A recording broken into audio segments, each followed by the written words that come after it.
Hey, it's Craig. I just wanted to let you know that you can listen to Canadian History X early and ad-free on Amazon Music, included with Prime. Greetings and welcome to another episode of Canadian History X. If you'd like to support the podcast, you can for $3 a month.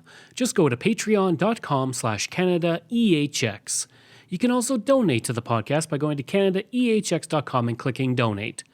At Patreon, I have various tiers you can choose from, with everything from early episodes, early YouTube videos, swag, and much more.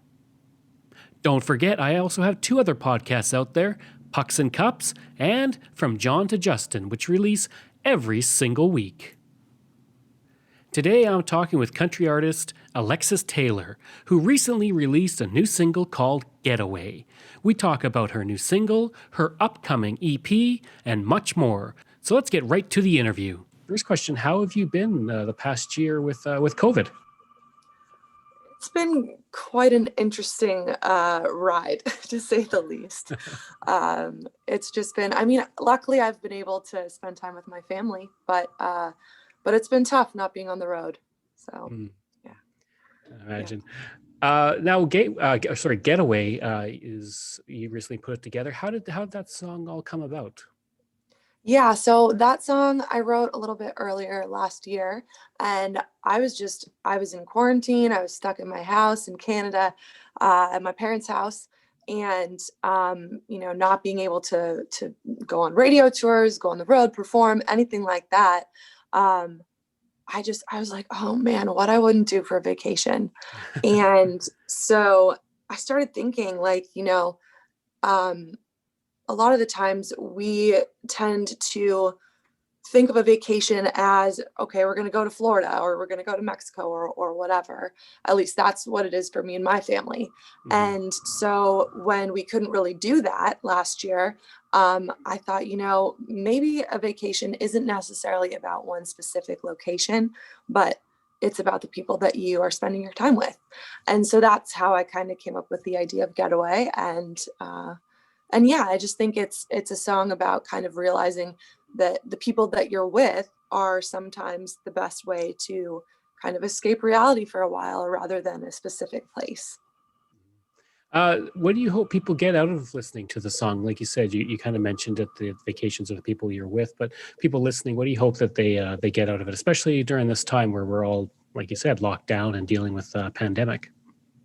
Yeah, well, I think really, I just want people to have hope that, you can make the best of the situation, even though, the whole world's on lockdown. And unfortunately, there's no way of telling when this will kind of blow over.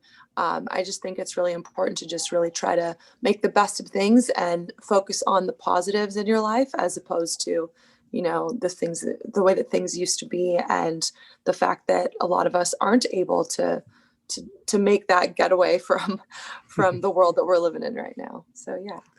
Was it difficult at all to put it together with COVID, with restrictions, or was it kind of an easy process?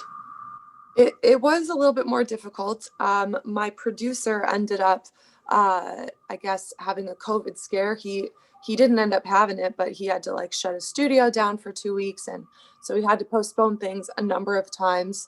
And then I also had a COVID scare where I thought I had it. So there were definitely some things that we weren't really expecting that kind of delayed the process of being in the studio and all that.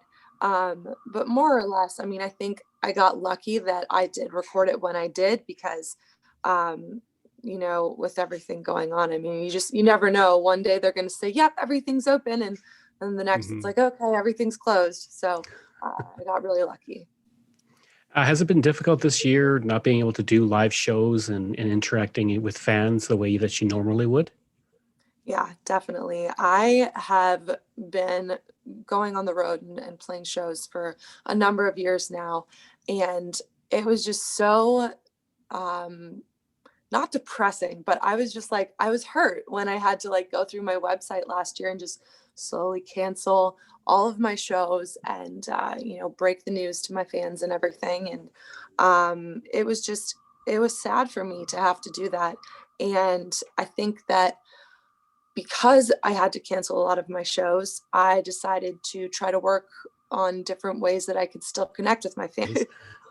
Luckily, I was able to start live streaming, and I was able to start connecting with my fans on that way. And everyone's been really great about it, because I have so many different fans from all over the world that are now able to actually tune in and listen to me, which, doing a lot of my shows basically in North America, there's a lot of people who are over in Europe that just aren't able to see me live. So it's been really cool to connect with people that way, and just get to know my fans on a more personal level. So that's one good thing that's come out of all of it. Tell me a bit about the EP you have coming out this year. Yeah, so I'm really excited about it. I've almost got all the songs finished up, and it's going to be 5 songs that I have written over the past year or so. And I'm really excited about it because not only is it 5 songs that I've written, but I wrote them all myself.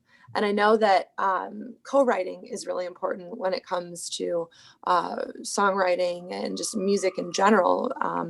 But I think that as important as co-writing is, me being able to kind of share with my audience songs that were written solely by me is not only terrifying, but super important, because I think that a lot of my fans will be able to see a new side of me, and a different side of me that they haven't already seen on my previous songs. So I'm really looking forward to sharing that with everyone. And hopefully that is going to be coming out in either April or May. Was it difficult at all, kind of like with recording the song, to make it during a pandemic? Yeah. Yep. Again, like with not knowing whether things were open or closed or everything, like you kind of have to work around that.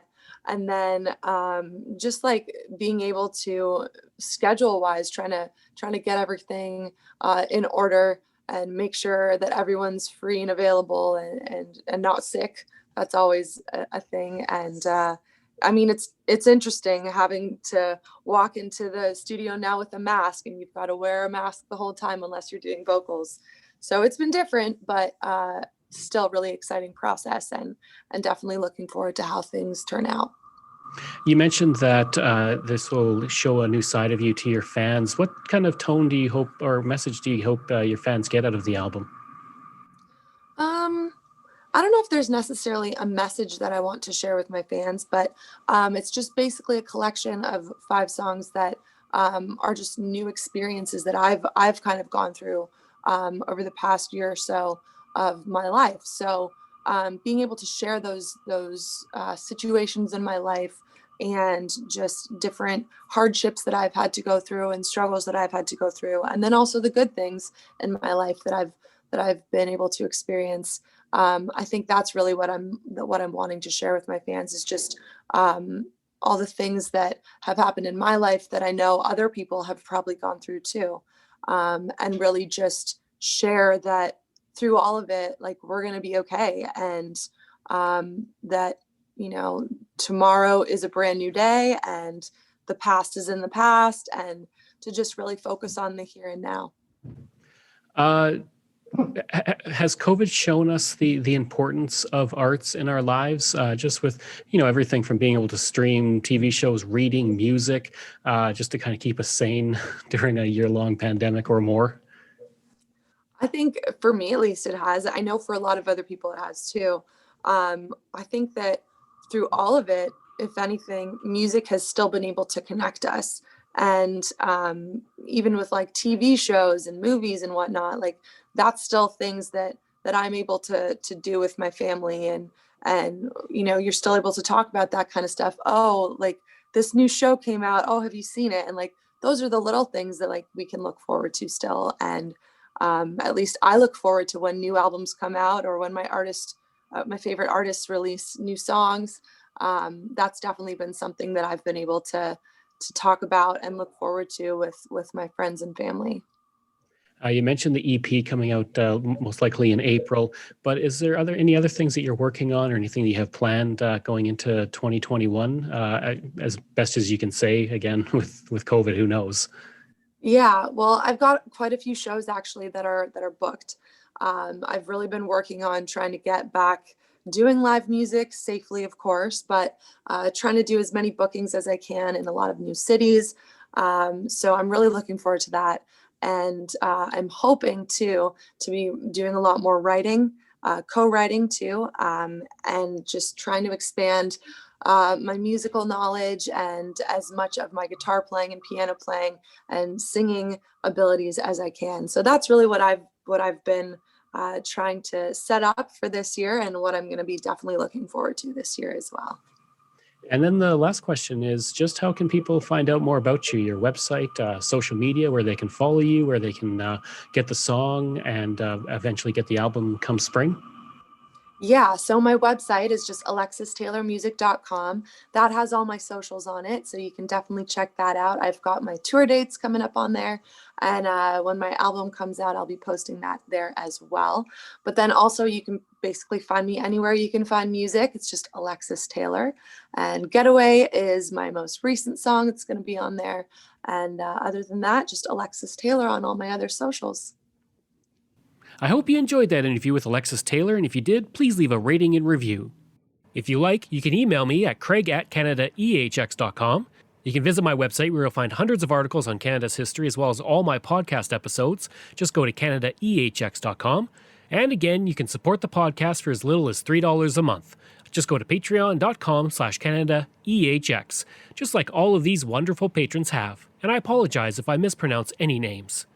Diane Wade, Lori Ann Kirby, Gary Dolovich, Nick Zinri, Pamela Elder, Shannon Marshall, Clinton Martinez, Dimitri Chauve, Aaron O'Hara Myers, Robert Dunseith, Todd Casey, Catherine Rawa, Luke S., Vic Hedges, J.P. Bear, Jason Hall, Phil Maynard, and Iris Gray. As well, you can find me on Facebook. Just search for Canadian History X. Remember, that's EHX. I'm on Twitter. My handle is Craig Baird, CraigBaird. And don't forget, you can find me on Instagram. Just search for Bairdo37. Thanks, and we'll see you again next time.